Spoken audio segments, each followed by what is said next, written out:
Am I the asshole for not telling my husband I'm autistic?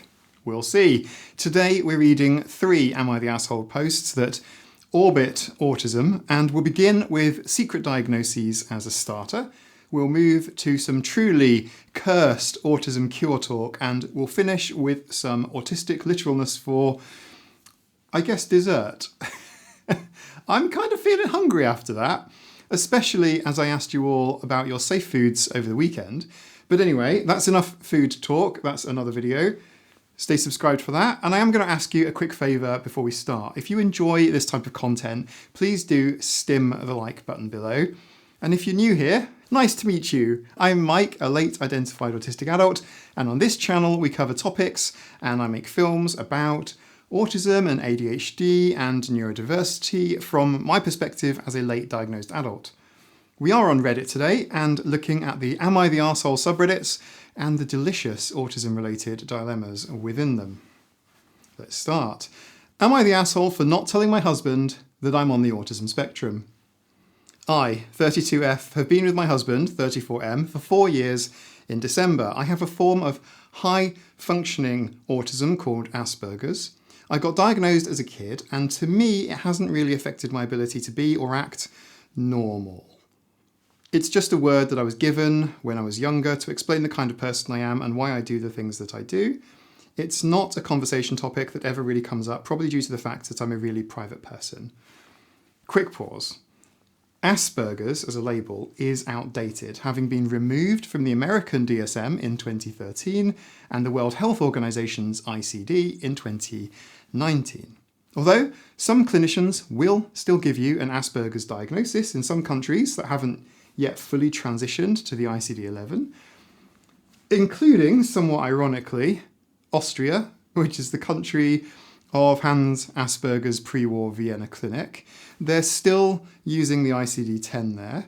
So you can technically still get an Asperger's diagnosis if you live in Austria, even though the term has been deprecated 6 years or more ago. Anyway, if you prefer using the Asperger's label, go for it. Nobody is taking it away from you. It's just no longer used in the same way that pervasive developmental disorder, not otherwise specified, bit of a mouthful, that's no longer a separate diagnosis.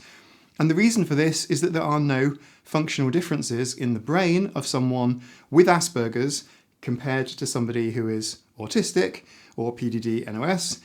It's all the same condition. It's not really a quick pause, was it? But I wanted to say something. Anyway, she continues. Recently, after coming home from work, my husband brought up how he has a new co-worker with Asperger's that reminds him a lot of me in the way that I act and go about things. Such as how his co-worker usually wears noise-cancelling headphones at work versus me, who gets very annoyed. Think of almost a meltdown kind of annoyed when there's too much unwanted noise around me. His co-worker has to have all of his stuff set in a certain way on his desk, similar to how I can't deal with whenever my husband moves something of mine. You get the picture. People with Asperger's have similar symptoms. Me too, but I wouldn't call these traits symptoms. Maybe clues is a better term to use, at least for me, because if I'd have realised what my traits, characteristics and features were when I was younger, it might have led me to an earlier autism identification and diagnosis. In this conversation, she says, I said something along the lines of, yeah, I also have Asperger's. He proceeded to quiz me, including how long I'd known, why I'd never told him, who else knows. He said that this changes things about our relationship and also clears up so many things about me. Regardless of my diagnosis, I should be treated like a normal person. Giving a name to how I act and why I act like that doesn't change anything about me. So, am I the asshole for not telling my husband an aspects about myself that just seems so unimportant to me? There is a lot to unpack here. But no, I don't think that she's an asshole. She's a private person, and if she was diagnosed as a child, it might not have felt like something that she needed to bring up as an adult. Late identified or late diagnosed adults sometimes feel a sense of relief, an intense feeling of understanding, maybe almost evangelical-like. There's so many things in your life experiences, they start to make sense when looked at through an autistic lens. If she's always known, it might not have been something that she felt that she was moved to bring up. But also, I get why he might be hurt or surprised too. It's not that the diagnosis changes who she is, it changes how he understands the why behind things. And that can be really disorientating, especially if you've only been fed stereotypes about autism. Especially if the partner is autistic or maybe even neurotypical. Maybe the husband's knowledge is warped and the only information he has about autism comes from TV or suspect autism organisations. This kind of late reveal can rattle someone, not because autism is bad, but because suddenly the lens through which they're viewed the relationship, it just shifts a bit. And that doesn't mean that she did anything wrong, but still it can be unsettling. Autism disclosures can only be made once. And once you've made it, you can't take it back. It can feel like a scary one-way street. And this feeling of dread or trepidation can really put an autistic person off saying anything about their autism in the first place. Do you know that feeling when you meet someone and then you ask their name only to forget it later, and then you have to either work or spend time around them, but you don't know what they're called and you're trying to do some detective work to figure it out? This was me once for months, and I had to work with this chap, and I didn't want to admit that I'd forgotten something so simple as his name, because after the first few hours where you can still ask, oh yeah, by the way, what was your name? It sort of reaches a point, a cliff edge, where it becomes just really embarrassing. Do you know what I mean? So is the poster the asshole? And here is where I am on this. No, she's not the asshole. Autistic people don't owe disclosure to everyone, but now that I'm saying it out loud, in a long-term relationship, a partnership, honesty is due. It's not optional.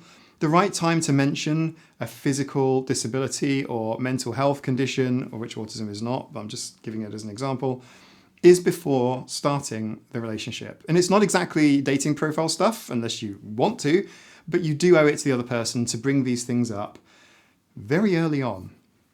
And the issue isn't the diagnosis, it's the communication. And it sounds like this is where this couple needs some support. I made a video called the Autism Disclosure Dilemma because it is a dilemma. And if you're wondering whether to disclose to someone, give that video a watch next. It is linked in the description, and yes, it includes flowcharts. Am I the asshole for telling my neighbour that I hope science finds a cure for autism? Wild. Probably. Let's go. Earlier today, I was out doing some gardening when my neighbour, we'll call her Amanda, across the street came home from doing some shopping. We're not super close, but occasionally she'll decide to come over and chat. Today was one of those days. Normally, Amanda is very pleasant and we just talk about our families, but today she wanted to vent. Her 14-year-old son, we'll call him Tom, has been diagnosed with autism spectrum disorder. There were telltale signs from infancy, according to her, and he had been getting therapy and specialised help in school, but apparently due to budget cuts, he's no longer getting the help that he needs.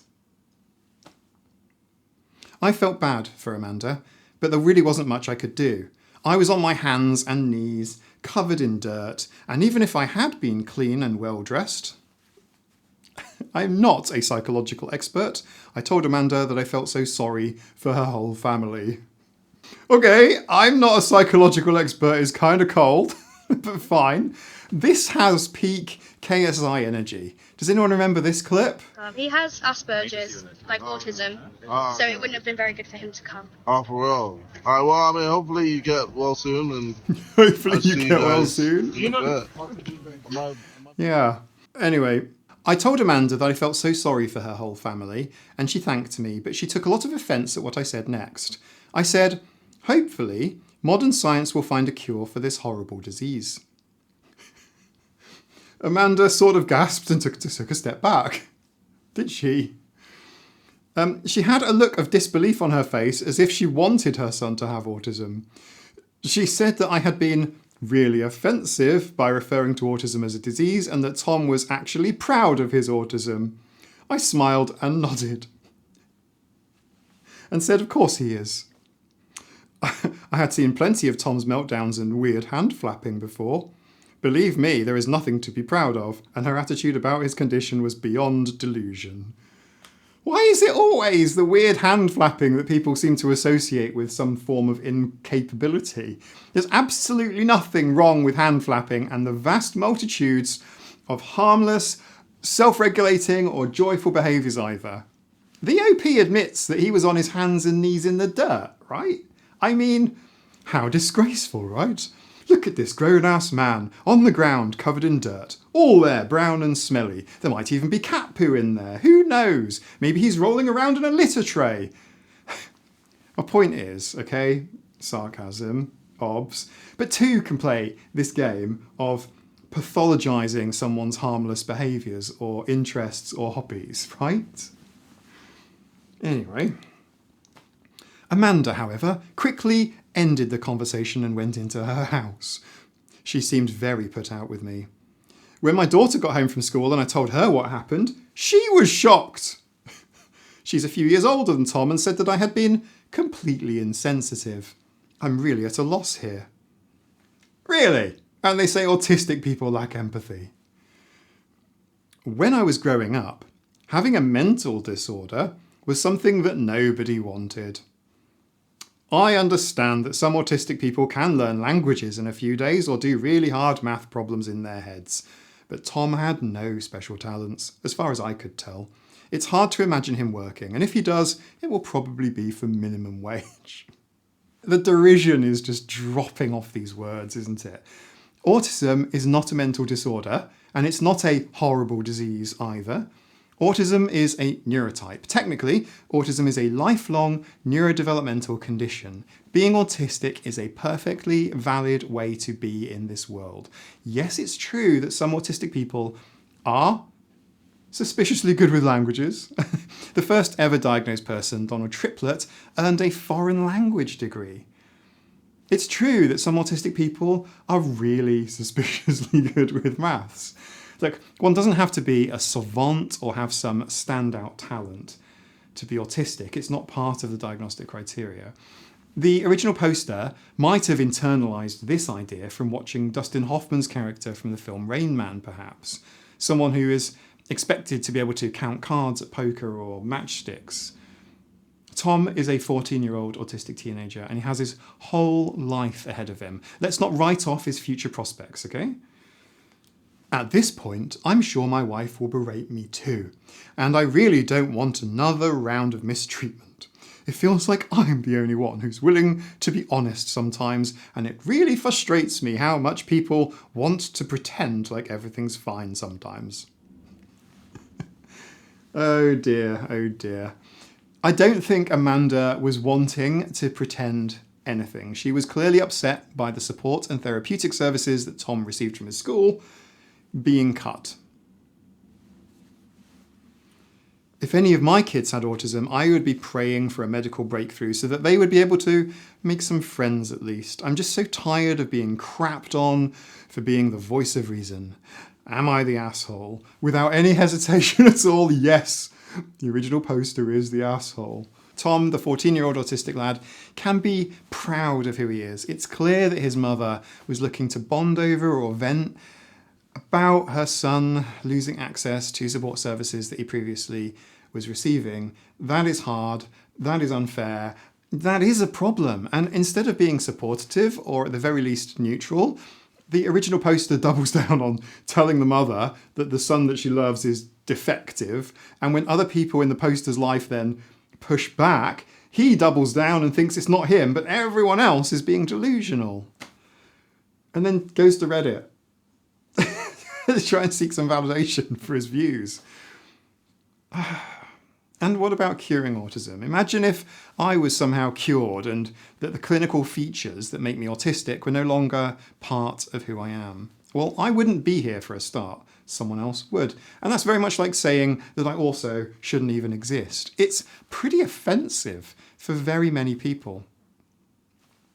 That isn't to say that there aren't certain aspects of some people's autism or co-occurring conditions that they wouldn't like to change. Epilepsy, gastrointestinal issues, connective tissue issues. These often co-occur with autism at higher rates than the general population and do need treatment or management at times in people's lives. So yeah, original poster. It's not the rest of the world that's delusional here, it's you.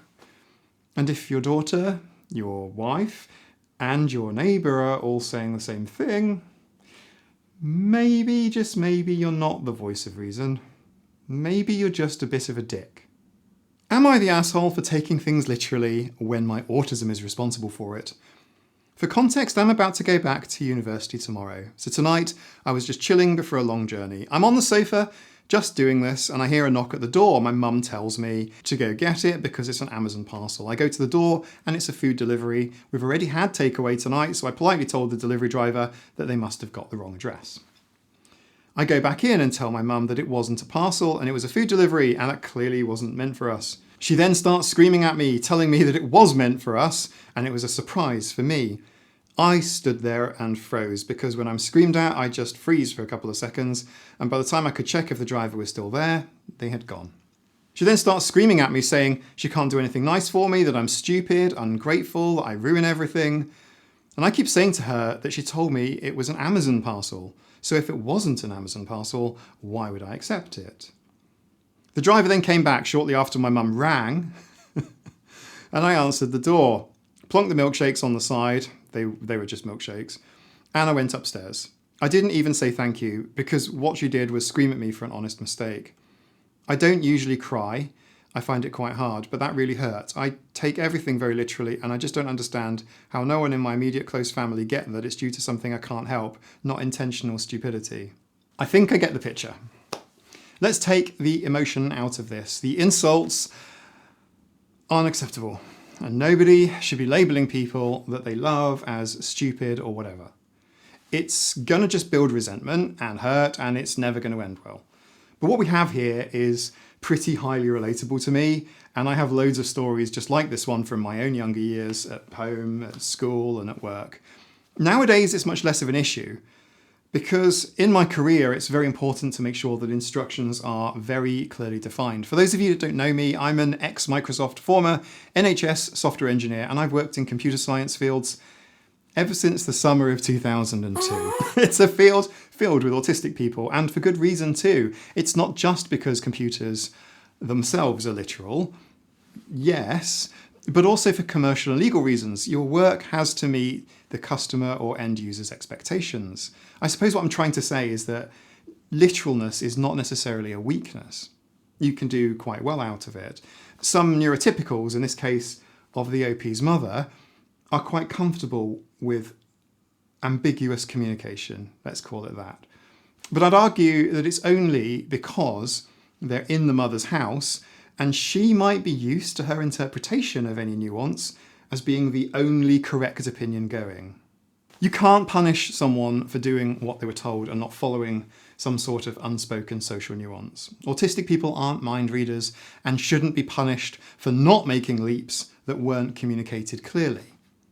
And also, I don't know about you, but if I were the delivery driver, having just received a really stressful phone call from the mother, I'd be wondering what kind of cursed milkshakes these were that have caused that much drama. I mean, it is spooky season.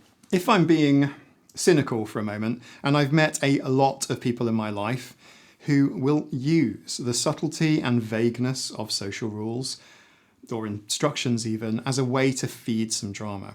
Now, I discussed these psychological games in my video on games people play and how manipulators can set up scenarios which gives them the payoff of being able to shout, "Look what you made me do," or "This is all your fault," or something similar. And this post does give me some of those transactional analysis games vibes. There is a link in the description of this video to watch afterwards if that sort of thing is interesting to you. So, is the OP the asshole? No, not at all. They're someone who needs clarity and got chaos. Maybe next time the mother should just say, "There's a surprise delivery for you," at the door. There's still the potential for a lovely surprise, or she should just answer the door herself and then present the milkshake as a surprise. That is so much nicer. Don't leave, this person's off to university, they're going to be gone for another sort of like 6 to 8 weeks. Like, don't leave on like, all this sort of like negativity. It's just, you know what I mean? It's just sour. On the subject of games people play, this is absolutely the next video you should watch, by the way, if you haven't already. In that video, I break down some common psychological games and show you how to spot them and how I manage to avoid them once I find myself inside one of these games. And the video is linked below and will be on the screen at the end. And if you have already seen it, then I recorded a Tea and Tales special live stream where I went into much more detail on breaking what I call the cycle of ass. That's linked as well below. And I'll see you in the next one. Bye for now.